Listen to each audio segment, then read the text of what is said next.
And we are live. Claire, I miss you. I miss you terribly. Welcome to another exciting episode of One Patriots Place. It's never a dull moment here, bud. It's never a dull moment here at One Patriots Place. Michael, how are you this morning? Thank you so much for stopping in today and saving my life.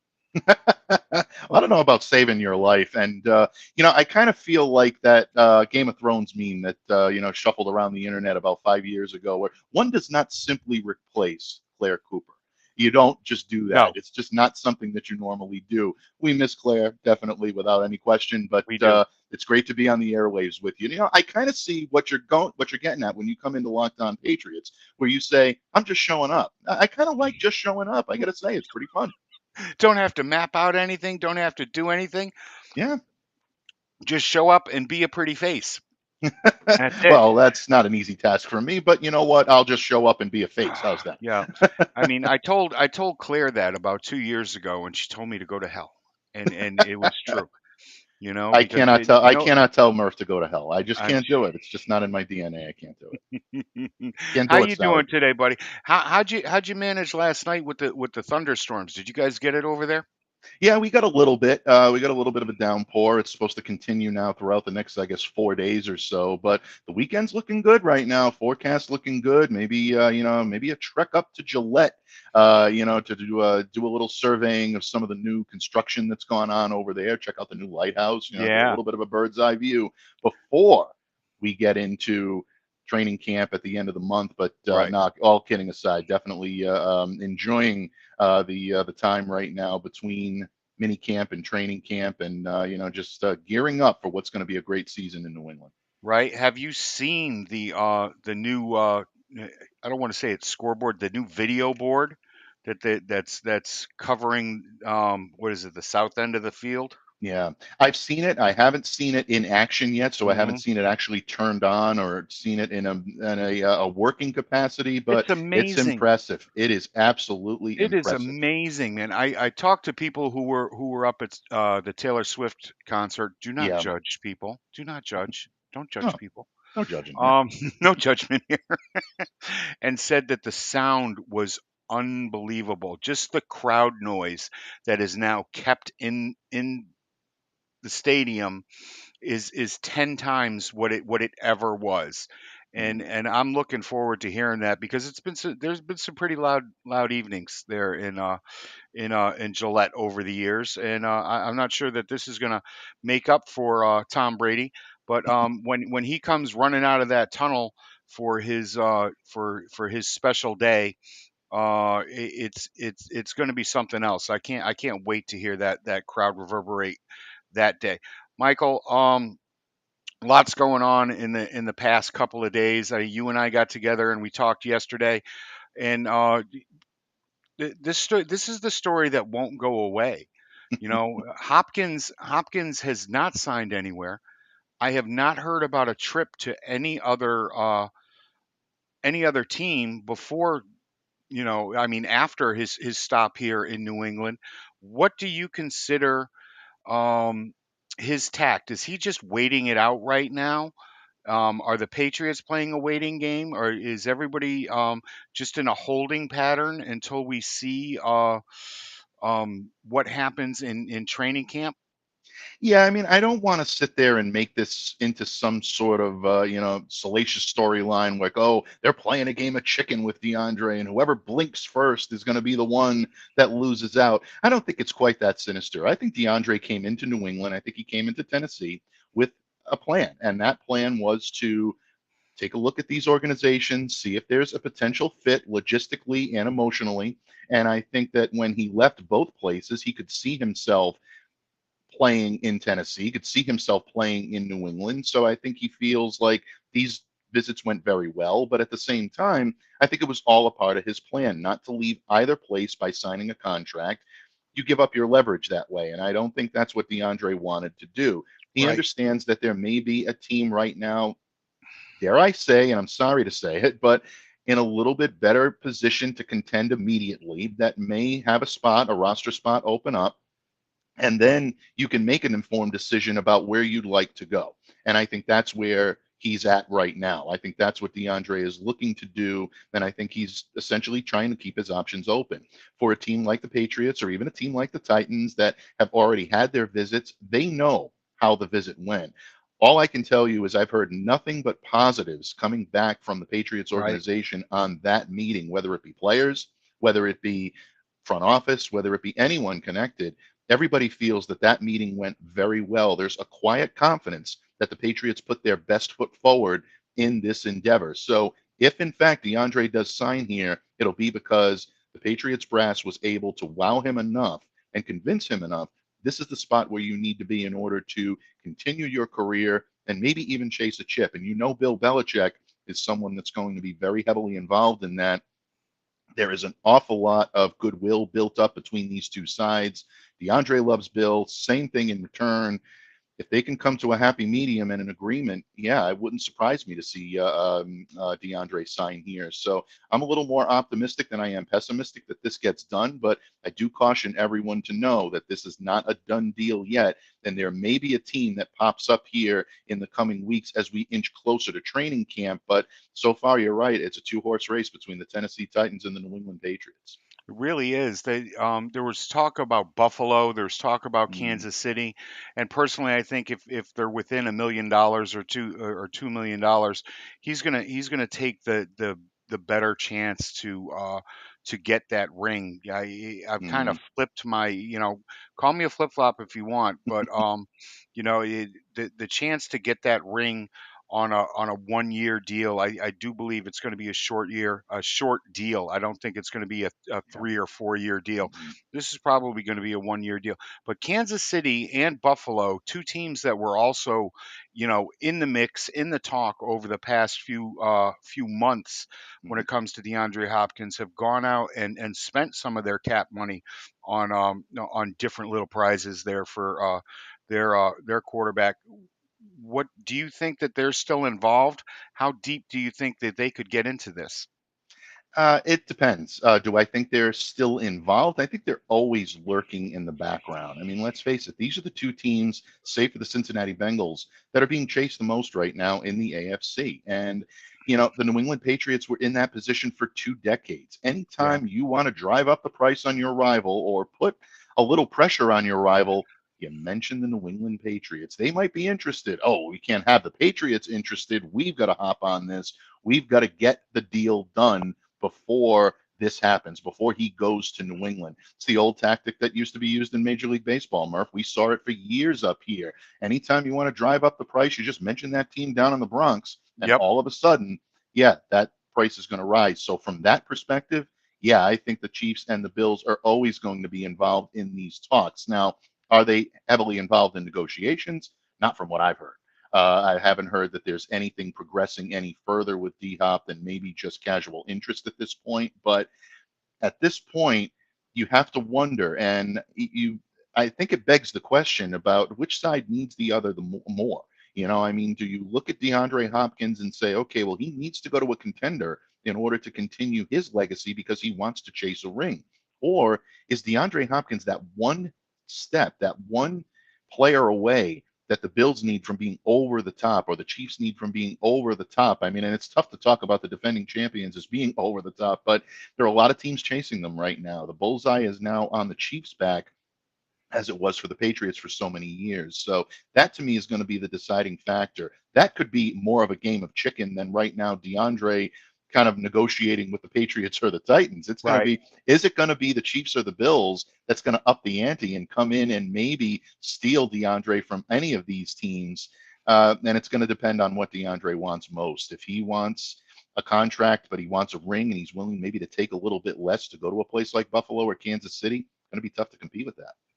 Who do you see out there as this mystery third team that nobody has had? Where's the fit? Hmm.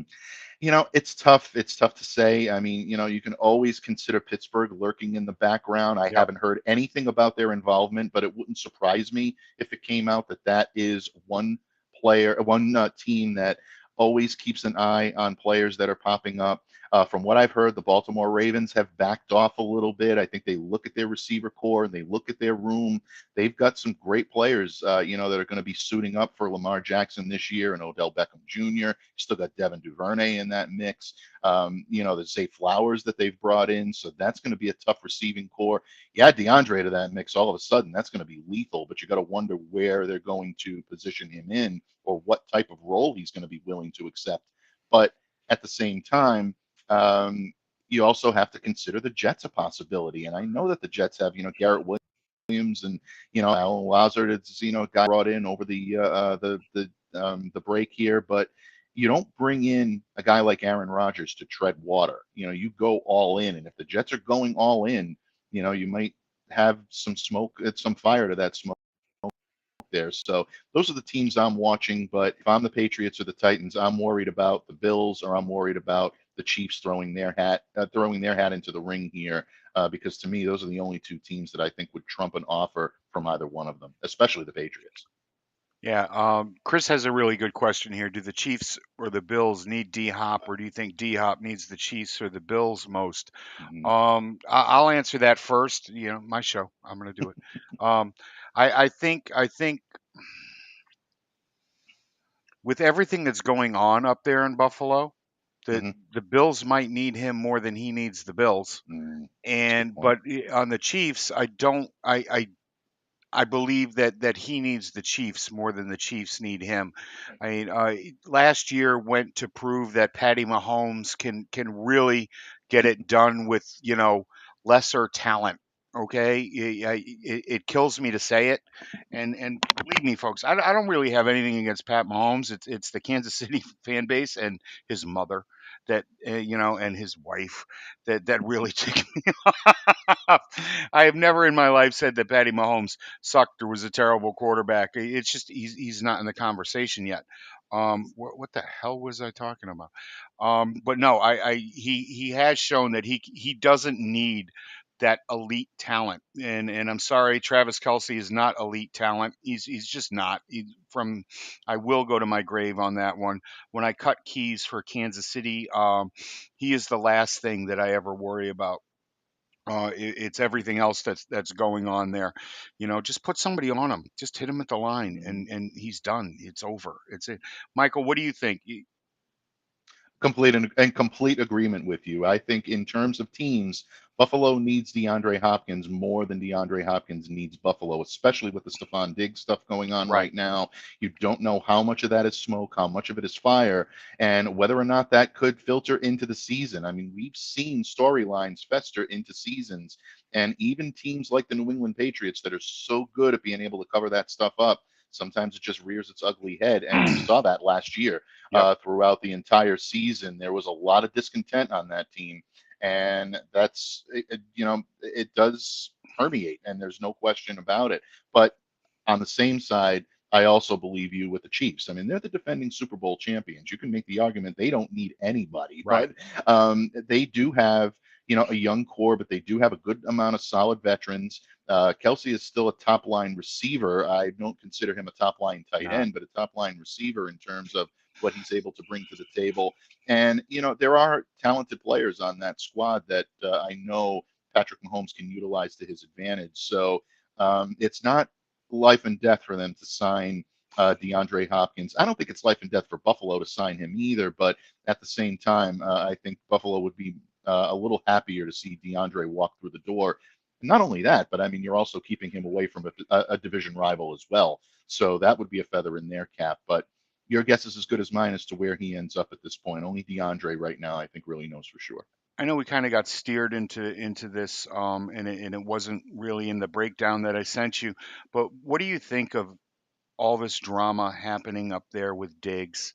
You you all know me. I'm a person that loves to say "I told you so," and I did. Um, do you think this can get ironed out? Do you think this kid can come in here happy, or is he, basically prying his way out of Buffalo and to his third team? Well, first of all, I think there's two factors there that you have to consider. One is whether or not the relationship between he and Josh Allen is irreparable, or whether or not there is dialogue that can happen. Both sides are saying the right things. Oh, I love Josh Allen. You hear that coming from Stephon Diggs. You hear Josh Allen talk glowingly about Stephon Diggs. Hmm. These two are a pretty good combination when they're clicking and they're all in together and they're united. So if I'm Sean McDermott, that's priority one for me during training camp. Get these guys on the same page. Do whatever you have to do, have a beer summit, whatever needs to be done. Get these guys in the room together and make sure that they're on the same page moving forward. If you can repair that, then I don't think the Buffalo Bills move on from Stephon Diggs. He's still one of the top talents in the league, one of the Right. best route runners I've ever covered in the NFL, and really, I think an explosive talent when you take a look at his pairing with someone with an arm capable like Josh Allen. But the other factor to think about too is, has Stefan already zeroed in on his new destination? We don't like to talk about it, but players do it all the time. And his brother Trevon is a pretty good cornerback down in Dallas right Yeah. now. You have to wonder if maybe there is a little bit in his mind that he thinks he can go down and maybe have a better time catching passes from Dak Prescott down there, pairing off with CD Lamb. So there's a lot to think about when it comes to Stephon Diggs and the Buffalo Bills. But if this is a situation where you're looking at Diggs and Allen being able to repair their relationship, maybe repair his relationship with Sean McDermott, this is the time to do it, because when training camp hits, you want these guys on the same page. You want to get off on the right foot, and you want to make sure that it's a united front right off the bat. Teams have fallen and they've risen based on that in recent past. Yep. And I hate to keep bringing things back to a Patriots perspective, but it is one Patriots place I don't think Thank you you. mind, my good friend. No. We've seen Patriots teams that maybe weren't the most talented teams on paper, but they had a united front coming out of training camp. There was something about these teams that just made them rise to the occasion. And in a few months time, they were raising a Lombardi trophy. We've seen Patriots teams come through here where there was some discontent and some discord, and there wasn't a happy ending. So teams can be made or broken in this period right now. It's a critical time for the Buffalo Bills. They've got a lot to prove, because I think they were exposed a little bit last year into the closing parts of the season Yep. as to what needed to be done to stop them. If they continue that into this year, they've got a little extra competition right now. I think this could be a very, very critical time for Buffalo. Yeah. A lot was made about the predictability of the Patriots offense last year. And up there in Buffalo, things kind of went the same way down the stretch as to um with the loss of Dayball, things got a little bit Mm-hmm. more, I know what's coming. I've seen this before. The playbook shrunk. It Mm-hmm. really did. And when Allen wasn't able to make plays with his legs, uh things got a little hairy. And quite frankly, this team is Mm-hmm. right now. You've got to admit, even if you're a Bills fan, that they're regressing. They've gone backwards. It's not quite the team that it was 2 years ago that was knocking on the door of the Super Bowl. They lost in the AFC title game last year. You lose in a division round. Let's see what happens this year. Mm-hmm. There's a pretty good chance that you won't be hanging that AFC East banner. AFC East banner. Yeah, I know. You got to love it. You got to love those types of You do. celebrations. Very We Colts-esque. Yep, exactly, exactly. If we did that in New England, we'd have to frickin' build a new wing. Have to do, you know, Absolutely. the Yeah. the hall of AFC East banners. Um, we don't even celebrate AFC titles. No. That trophy gets handed out Yep. to the most valuable intern to use as a paperweight. That's what we do with those titles around here. Um, have the Bills missed the Super Bowl train from Chris? Yeah, I think they have. Mm-hmm. I think they have. I think they're losing top flight players over the past couple of years. Guys are taking the money and running because simply maybe they'd like to stay in Buffalo, but they can't get the same coin there, and also more so the brain trust. Losing Dayball was huge. Mm-hmm. They're going to continue if they have another good year. they could end up losing more coaches. We've seen it here over the Mm, past 20 years, Chris, that the attrition at the on the coaching staff, for one, was made up for by Tom Brady, but two, there was always a next man up in the coaching hierarchy there that had worked their way up from the bottom. Last year we didn't see that. We saw mm, guys that were forced into positions of coaching that they weren't ready for, that they had no business being a part of. That we said, along with everybody else in New England, what the hell are you thinking?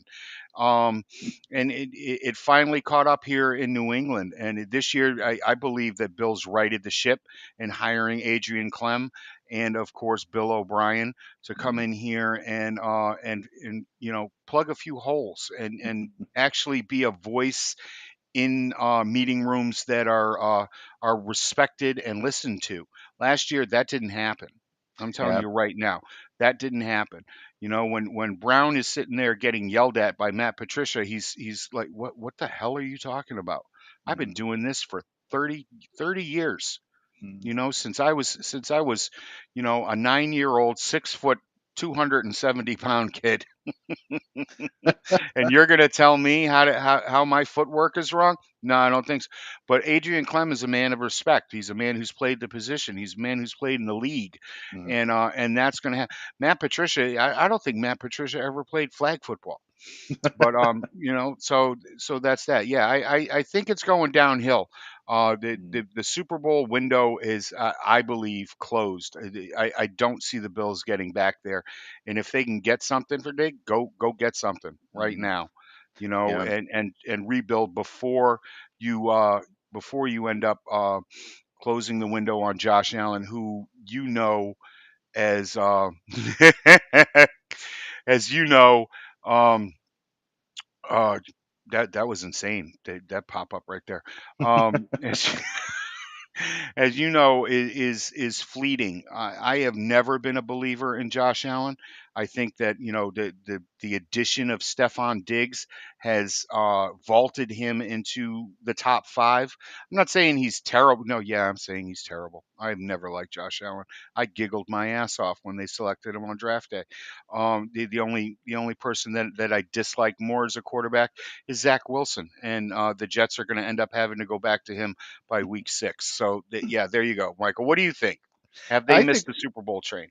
yeah, I would say probably more yes than no. I'm not willing to write them off because there is a lot of talent on that team. But something that I don't think enough people are talking about when it comes to Buffalo is the loss of Leslie Frazier as their defensive coordinator. Whoa, good This pull. is, I think, a big point that I don't Hmm. see a lot of people talking about.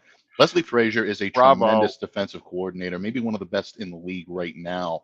The schemes that he was able to dial up in Yep. terms of the strategic blitzes that he placed on Mac Jones 2 years ago, um, to me, is some of the best work that I've seen him do.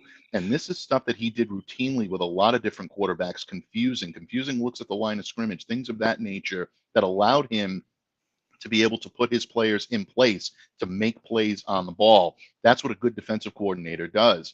I think the Buffalo Bills are really going to miss him. And I don't think that it's a situation where it's easily fixable. I don't think it's a situation where they're going to just be able to bring the next man up in and Right. roll with what they have. That type of leadership, that type of veteran There's no Gerard Mayo. savvy. Yeah, exactly. And to me, I think that's a big part of this. You lose Tremaine Edmonds. I mean, there are a lot of Yep. different areas where this team is now, I think, a little more defensively deficient in 2023 coming up.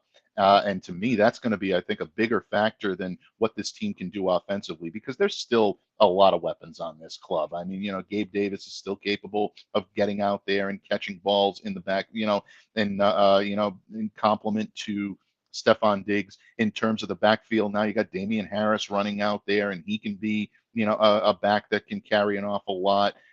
Dawson Knox, obviously is still someone to be able to be a formidable force at the tight end position. Hi, Claire. And that's pretty much what you got from that area. So I think in a lot of ways, I think defensively is going to be more where the Buffalo Bills need to step up and prove it this year. But getting back to what I told you we were going to be talking about, Edelman shot down this Gronk story about Gronk stumbling into Gillette, lying down on a trainer's table, and essentially getting IV fluids before practices. And Julian called this story garbage. He called it trash. He called it bullshit. Mm. He called bullshit. And what do you think of this story? Is where it came from, what Edelman had to say, and should Rob himself speak out on this? In terms of speaking out on it, I don't think Rob has to speak out on it. I think his reputation is forged and set in stone by people that know what they're talking about in the NFL. And I'm 100% behind Julian Edelman for supporting his teammate Yep. on this. Look, if there's one thing that does get my dander up, not too much does, Murph. I try to be very even keel. I try to be very, on the surface and Yeah.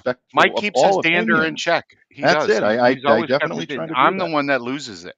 Yes, absolutely. But when you look at falsehoods that surround players that play the game the right way and do the things to prepare the right way, that to me is where the line is crossed. And I think the line was crossed here. I think Rob Gronkowski is someone that is massively uh, misunderstood throughout Yep. much of the NFL fandom. And a lot of it is because of that frat boy character, that image that he likes to Yep. portray. Gronk's the party man. I'm going to, chug on the, I'm going to chug beers or whatever he was drinking on, the boats and the duck boats and everything that he's done around here. Right. Rob is a fun loving guy. There's no question about it. He has that just nature about him that draws people to him. And that's one of the things that I think people in a national setting want to take, and they want that to be his persona 24 hours a day, 7 days a week. People in the locker room, coaches of the New England Patriots, players, have said they have never played with a more dedicated player than Rob Gronkowski. Maybe just as dedicated, but definitely not more. This is a guy that was put up on a pedestal by the NFLPA, of all places. Right. And they teach seminars about what Rob Gronkowski did from the moment he stepped on a football field as a rookie right up until the present day, not touching his salary, investing, using his wherewithal and his Right. knowledge to become a sound financial football player well into your career. This is not someone that is just a party animal, a drinker, and someone that's going to, do anything he can over the top to push that image and then get IV fluids on the day That's of a it. game. Yeah, I think that's absolutely ridiculous. Rob Gronkowski's legacy to me is solid. I don't think it includes that. I don't think he would ever put anything before the game itself. And that's something that I think shined through every single time he stepped on a football field, all the charity work that he continues to do in this area, as well as down in Florida since the time that he's played with Tampa Bay. Rob is a model citizen. He should be Yep. looked at as such. Yeah, you want to look at the fun-loving side of him. You want to, endear that fun-loving side of him to yourself. That's all fair game. But to sit there and to think that it permeated into the locker room and doesn't allow him to be serious about the game he loved to play. No, Rob Gronkowski took his job Right. seriously, and I don't think anything will ever come out to make me change my mind on that. Not in the circles that I've run with, and not in the people that I've spoken to. Yeah, Patrick Chung came out and backed up with what Edelman had to say. Mm, I am not going to mention the man who gave this story to so many people. I think it started at TMZ. I'm not sure where it started, um, but I'm not going to give credence to it because I don't believe it. If believe me, if you see Rob Gronkowski at a party, it's because he was being paid to be there. mm, He was. He's being paid to be there. You know, the party trains, the party caravans, the party buses, any club that you might see him in Las Vegas, it's paid. He's getting paid to be there, and that's basically what I aspire to be. yeah. I don't know No, about it's the rest of true. you. No, I mean, and you know what? That fun-loving, that comedic persona, I mean, that's great. That's a great Yeah. marketing juggernaut, and Rob uses it to his advantage. But Yep. you look at everything else that he did in terms of that for that phrase, Gronk being Gronk. If you're a football player, learn from what he did on the field, away from the field, and Yep. preparing himself to get out there each and every day. The only regret and the only black mark against um, Rob Gronkowski's career, unfortunately, was injury, folks. I mean, Yeah. that kept him from fulfilling his duty because this is an otherworldly talent, and in my opinion, the greatest tight end to ever suit up. Yep. And I don't think the argument is particularly close. I'm Yep. sorry, Chiefs fans, it's He's not. It he's just isn't. no, no. Rob is in Oh a class God, of his no. own. It's not. I've never seen anybody piss themselves when Rob Gronkowski was coming at them, and Mhm. I mean when Travis Kelsey was coming at them. And believe me, I have when Rob Gronkowski was barreling down the field, whether it's pass blocking in the playoffs Mhm. or going had the ball in his hands.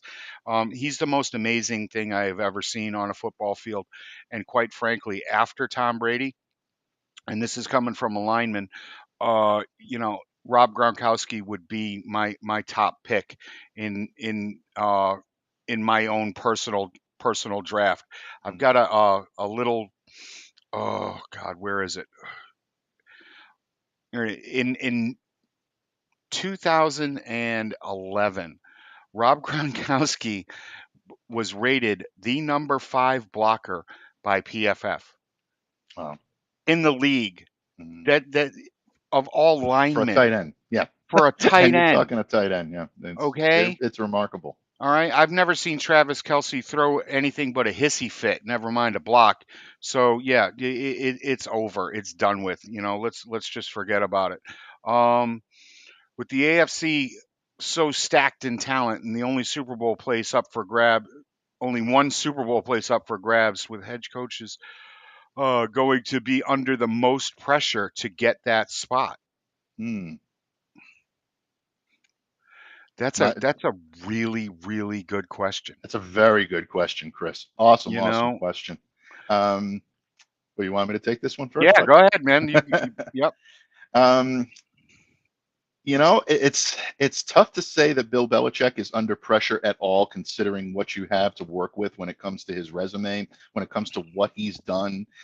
His position in Canton was cemented a long time ago. I don't care if Bill never wins another game; he's still going down as the greatest head coach in the history of the NFL, just the way it is, folks. But there are a lot of rumblings, especially in this area, that Robert Kraft is not essentially thrilled with some of the difficulties that the Patriots have had as of late. He wants to return to the postseason. I guarantee you, Bill Belichick wants to return to the Right. postseason. They do not want to be the New York Jets next year and be forced into doing hard knocks. That's going to be a big motivating factor. No, I'm kidding, folks.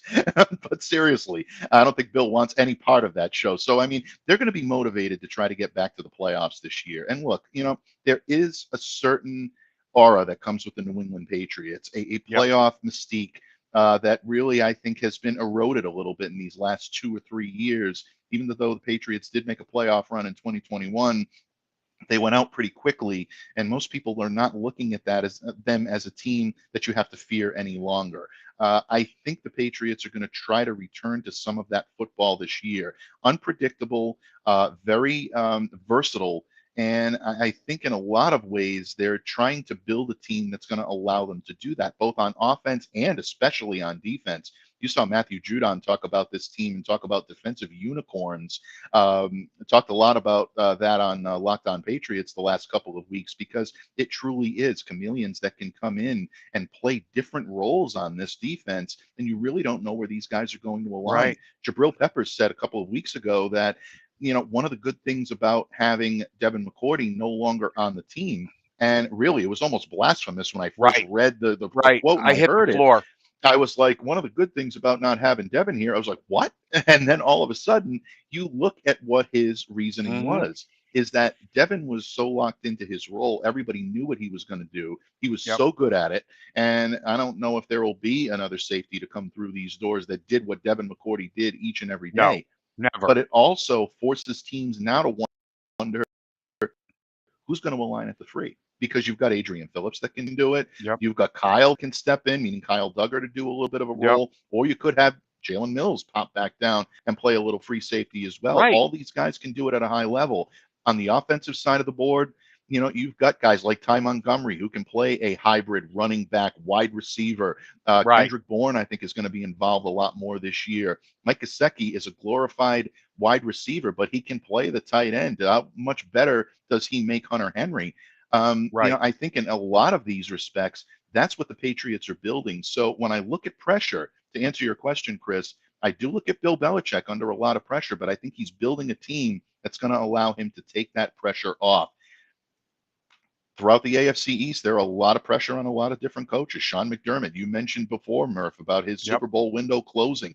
Is Yep. he on the hot seat if they can't get to that level? Robert Saleh, if he can't get Aaron Rodgers to bring the Jets to the next level, what does that make him? And then, of course, you've got the offensive genius down in Miami, Mike McDaniel. Does he Mm-hmm. start to look a little bit like a suspect hire if Miami doesn't fulfill their obligations? There's pressure all over the place in the AFC East. I really think it's an equal slice of the pie at this point. Yep. That's probably a cop out, and I'm sorry to do it, Chris, but I can't think of one coach that's under more pressure than the other. I know the national media wants to put the spotlight on Bill, and I think there is sufficient pressure on him. For the first time, he's equal to his counterparts in the AFC East, but I don't think he's eclipsed them. There's still a lot to be determined this year in that division. I'm going to go outside the AFC East. Mike covered that really well. John Harbaugh. Mm, Harbaugh had better do something this year. All right, he really has to. They went out. They brought in the especially with yeah, players. especially with that roster. With that roster, he needs to do some. He needs to not only get to the playoffs this year. He needs to get to the playoffs and excel. It might not be Super Bowl or bust, but it better be damn. He better get damn close to it. Mm. Yeah, little notes in the chat room that just keep freaking me out here. Could McDermott be Tampa Dungy? Hmm. Would McDermott be Tampa Dungy? Well, you know, say what you will about Tony Dungy. He's got a Super Bowl title under his belt. Yep. Until Sean McDermott gets to that level, I don't think you can put him in the same category. So, yeah, I mean, I understand where you're coming from. I think this is a good question. I think it's a very valid question, but at the same time, no, I'm not going to compare these two Yeah. just yet until Sean beefs up that resume a little bit. But I can see where you're going with it. I think it's Yep. a good one. There you go. Give me the breakout player this year on offense, Mike. Uh, Your breakout player. Kendrick Bourne. I don't know if that's necessarily a breakout, but I think it's a bounce back, and I think Yeah. that's going to be just as important. Look, a lot was made of Kendrick's usage last year. A lot was made of his difficulties. He fell out of favor with the coaches. He wasn't really locked in or dialed in. I can tell you that a lot of the locked in, dialed in conversation was debunked by a lot of the people that I spoke to Mm-hmm. close to the organization that I trust very deeply. So I don't think it was an attitude problem with Kendrick last year. He No. loves being a Patriot. He Right. wants to continue to be. I think Kendrick built up an awful lot of trust and an awful lot of goodwill with the coaches that trusted him in And respect 2021. from his fellow players. You know. Exactly. Guys like Josh McDaniel, Mick Mm-hmm. Lombardi. Well, they were in Las Vegas last year. He was Right. dealing with a whole new regime. So, as a versatile weapon, I think Bill O'Brien is really going to love this guy. He can align in the slot, he can align on the outside. We've seen him do both. Um, his technical prowess, where I really love Kendrick's game, is when he wins from either alignment. When he aligns either in the Z roll or he Yep. can really look comfortable assisting in the slot. We've even seen him line up at the X. I mean, that's not something that I think Right. they want to do a lot, but if you need to, he can give you that level of success. He can even carry the ball out of the backfield. We've seen him be successful on a jet sweep, on design runs. So if he puts those skills into practice, I think he can be an explosive playmaker and maybe an X factor lurking below the surface for the New England Patriots. Mac Jones loves this guy. I think that he's a potential security blanket for him this year. Yep. You don't have Jacoby Myers, who was his go-to last year. I think he's going to look to Kendrick a lot because there's a level of trust there that was built when Mac was a rookie. So, yeah, I look for him to be a breakout, but keep an eye on Ty Montgomery as well. I really want to see if he can carry over what we saw from him in minicamp and then put it into practice on the field in training camp and into the preseason. My guy is Thornton, the Slim Reaper. Mm. He's going to have that fantastic sophomore season that he, so many of us in the business look for out of young weapons, uh, young talent that gets brought into the league. Thornton got kind of put behind the 8 ball last year with injuries, with that fractured clavicle that he can't stop jumping into piles, please. Please, if you weigh less than my big toe, you should not be doing that. Um, but he's the man Mm. that I think he's not going to be a safety blanket by in any way, shape, or form. That's just not his game plan. It's not where he's playing from. But he's a guy that's going to make big plays this year, and he's a guy that's going to be used down at the goal line in situations where it's not going to get driven in on the ground. He's a fantastic target down there, and I'm expecting big things from him this season. That's Mhm. just my 2 cents. Hey, but our buddy Pete Prisco, I say that in all sarcastic glory, put out his list of top 100 players. Pete Prisco, not a fan. I mean, not a friend of the podcast. Definitely not a fan of, or a friend of the New England Patriots. He had one Patriot that was in his top 100, and that was Matthew Judon, and he was at 99. What do you think of this statement or this comment by Pete? Well, first, Murph, I want to know who approached you. Was it Prisco or was it Sims? It was Sims. Good. We'll call your wife to tell her what flight you're on. Thank you. Yeah, I think that's really. I think when you look at Michael Corleone's face in that Yep. scene where he's looking across from Carlo, yeah, that's probably the look I had on my face when I was looking at the Prisco Top 100. Look, I'm not going to sit there and I'm not going to disparage Pete. Everybody's entitled to their opinion, but Yep. Matthew Judon is higher, in my opinion, than the number 99 player in Right. this league. 15 and a half sacks last year. What he's done to revolutionize the way this team plays defense again, and just the camaraderie and just the level of enthusiasm that he brings to the table each and every game that he plays, to me is something that should be ranked higher than he is. So I think Matthew Judon was ranked way too low Right.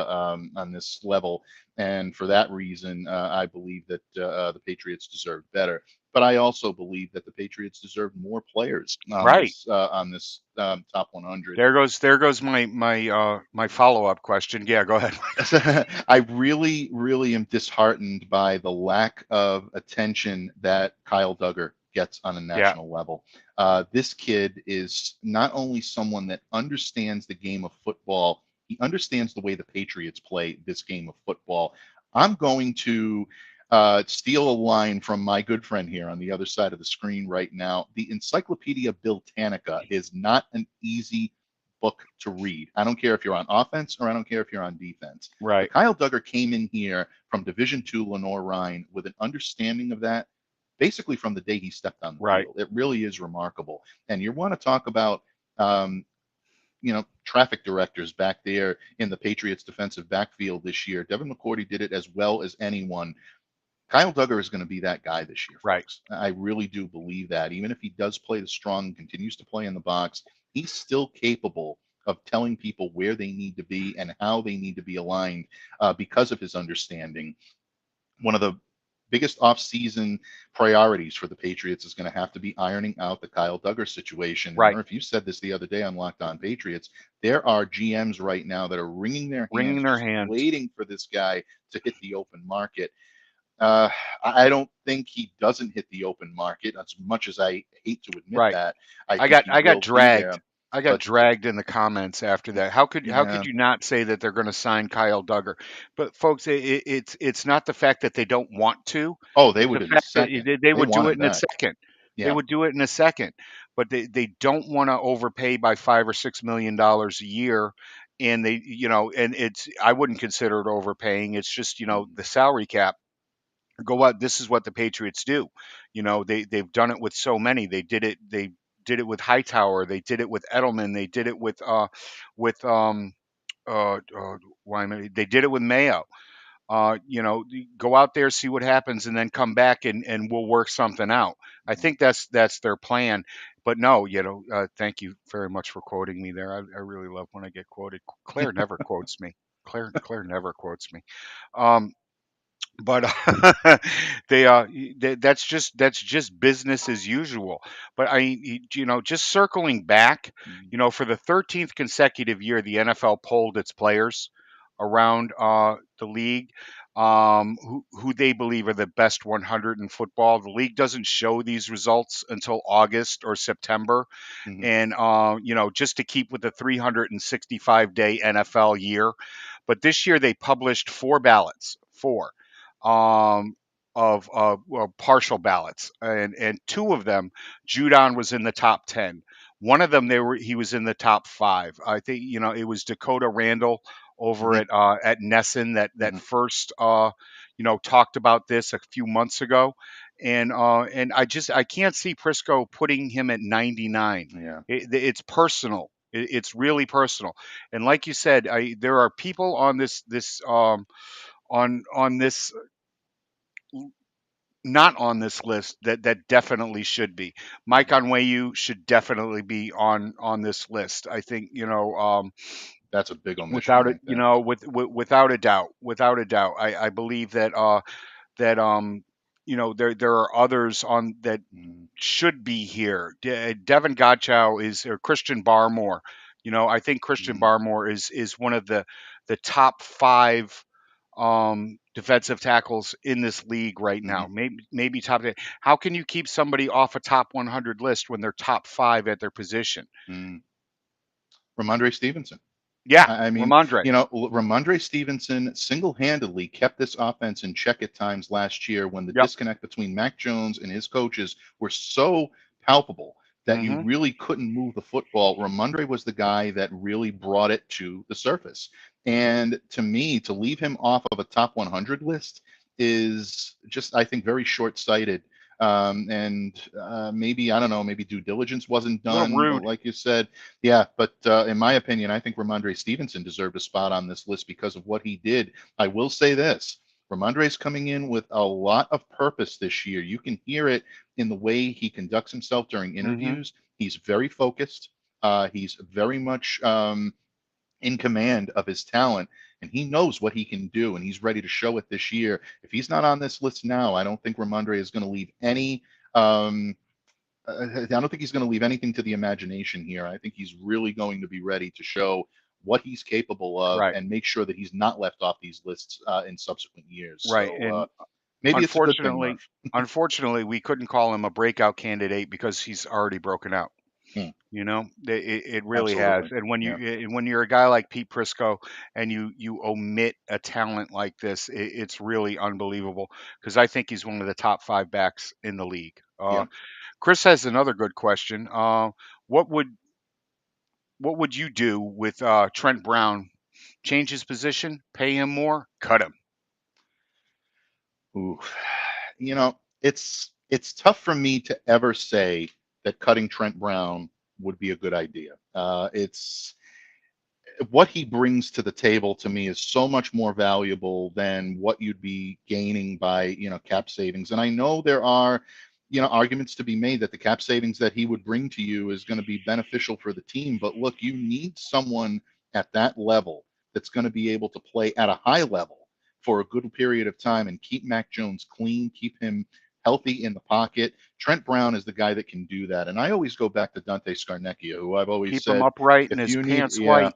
exactly. And if you ever need help, who's a better consigliere than Dante Scarnecchia? There simply isn't one in No. professional football.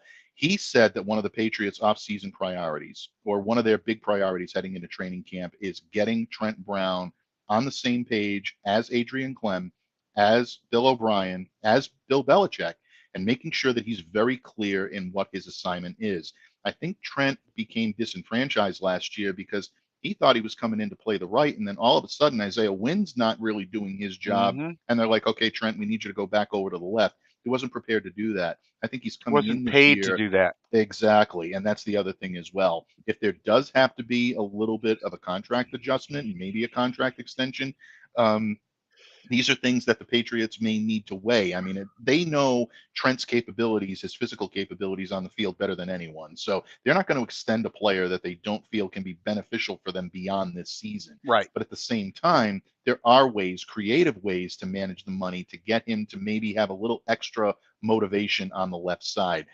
If I'm the GM right now, I don't cut him. Even the cap savings aside, I think what he brings to the table is far too valuable. I think if there is a little bit to adjust there, do it. But I keep him the way he is and make sure he's very clear in his assignment and he's happy protecting Mac Jones on the left side. Because if you do that, it strengthens the core of your offensive line tremendously. This will be a much different O line than you saw last year. Trent Brown has the capability of transforming it in that fashion. And I think you'll see that this year. Fantastic, man, and I couldn't agree more. I think that you need to make this man happy.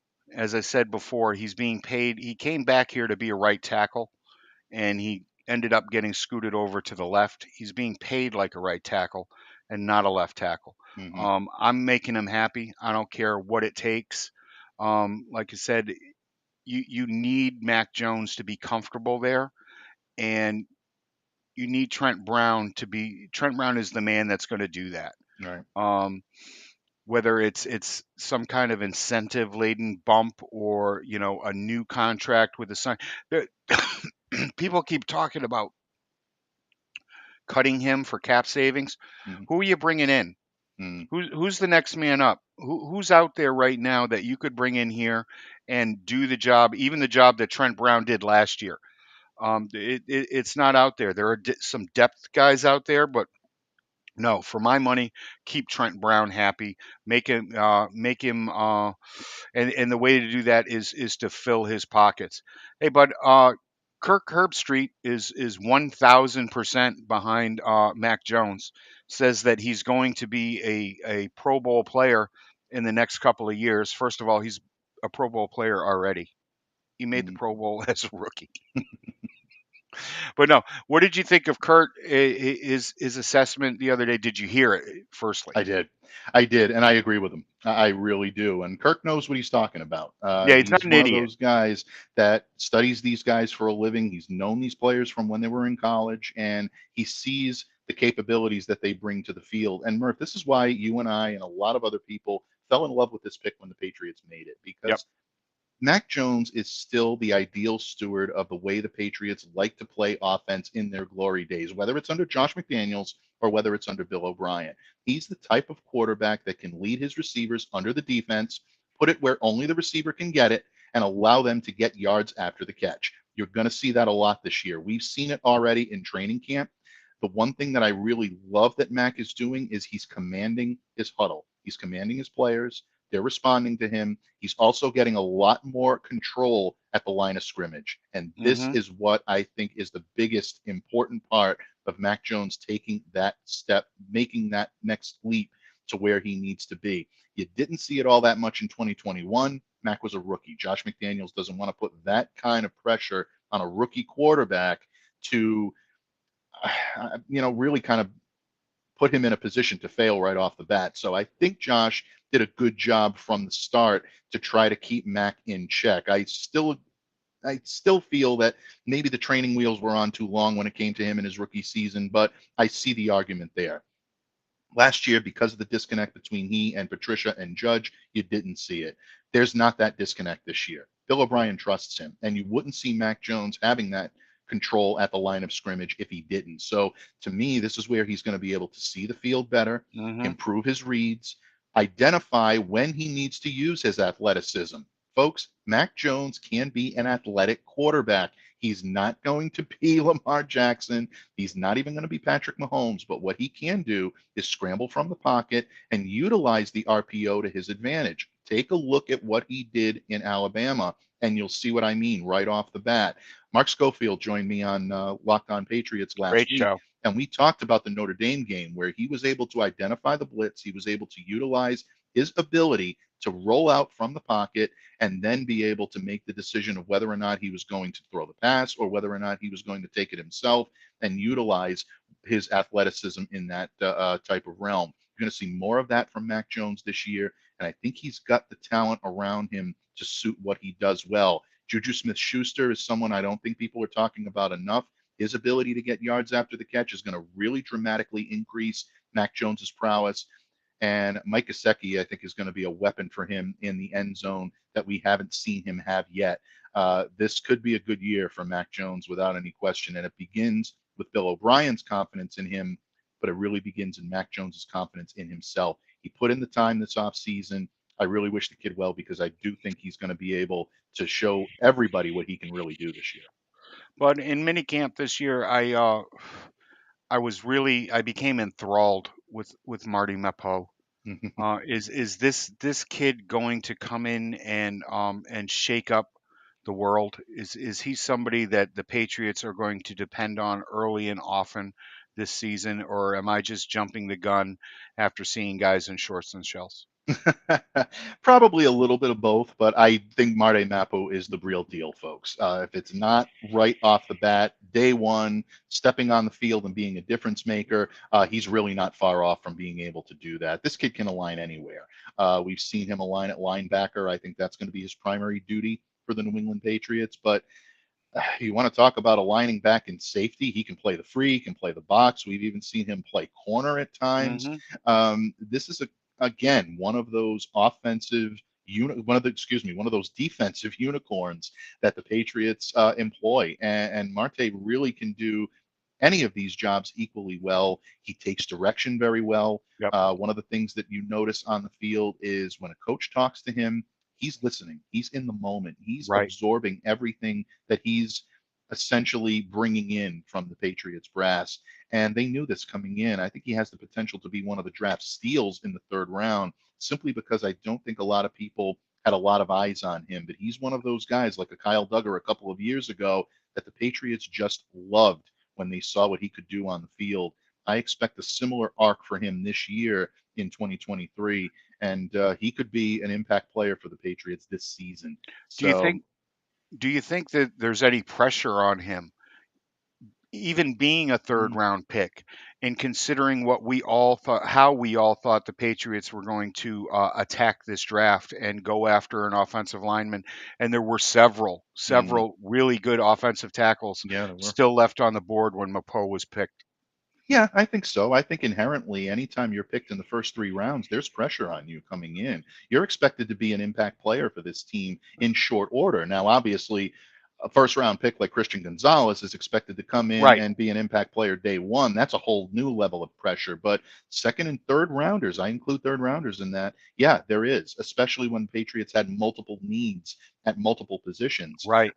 But And they Marte, went with something that wasn't really a glaring need. that's a good point. And I've heard a lot of people say that, like, really need another safety because don't forget he's listed as a safety Right. when it comes to, the draft boards. The Patriots list him as a linebacker, which I think is very interesting. It's going to And be telling. Yeah. really, telling as to how they plan on using him. But yeah, I think there is a level of pressure that's going to be put on Marte. But everything that I've seen from him in training camp, in mini camp, well, excuse me, not training camp yet, but in mini camp, in OTAs leading into training camp, tells me he's up for the challenge. I think this kid's got the stuff to be able to live up to that. So I can't wait to see what he can do in training camp. That's going to be the litmus test for me in Yep. terms of what type of impact he can have this year, or if we're still a year away. Right. Now Mapo was wearing a red non-contact jersey the entire time. Hmm. He's recovering from a pectoral tear, Hmm. and I for one wasn't even sure that he was gonna get out there. The Hmm. thing that impressed me the most about him was the way he directed traffic. Yeah. Right. The kid's a rookie, and he's Hmm. out there telling veterans where they should be lined up.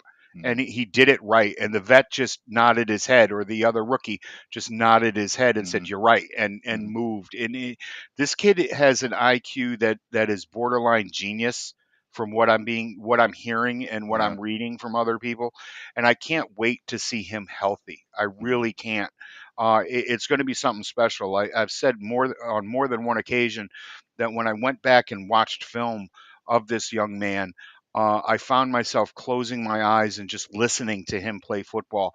The speed and the speed and the authority that he hits people, Hmm. it is ungodly. It's Yeah. ungodly. You hear it. You hear every single hit that this young man makes, and I can't wait to get to it. Mike, I want to thank you so much for stopping by today, keeping me sane, keeping me be focused. Usually Claire is here to do that, and nobody does that job as well as she does. We miss you, Claire. We do. It would have been nice if We the do. three of us had been here, and but our time's up. I can't believe it. The hour just flew right by. I want to thank everybody It did. in the chat room. I want to thank Buddy over there at E2G Sports for making this all possible. Some fantastic questions today out of you guys. Um, and the special surprise guest that was in the private chat room that just kept freaking me out the entire time. Mike, tell everybody where they can check up on your fine work, where they can find you on the socials. Oh, thank you, my friend. It was always an honor, always a pleasure to join you on the microphone. It was It nice flipping the was. script a little bit and being the guest. But yeah, I can get used to this. But no, all kidding aside, folks, you can check me out each and every day on the Locked On Patriots podcast.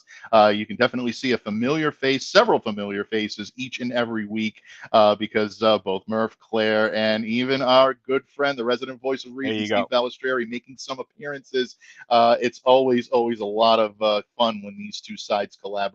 My heartfelt thanks to Buddy and everyone over at E2G Sports for allowing Locked On Patriots to embrace you as our own, and we do appreciate that. But bottom line, you can catch me each and every day on the pod, available on YouTube or wherever you get your podcasts. So smash that subscribe button. You can find all of my written work, doing a three-part series on potential Patriots Nice. MVPs. Two are already published. Offense Yep. dropping today, so check that out at si.com/NFL/Patriots at Patriots Nation of Sports Fantastic, Illustrated. Michael. Again, thank you. I want to thank all of you out there for listening and watching and making us the most listened to downloaded Patriots podcast on 6 different planets. We hope to make that Earth one day, one of those. You know, no problem. Until next week, I'm Thomas Murphy. He's Mike Diabate. Claire Cooper is in relaxation mode. We can't wait for her to be back. Thanks again. We'll talk to you. Go Pats.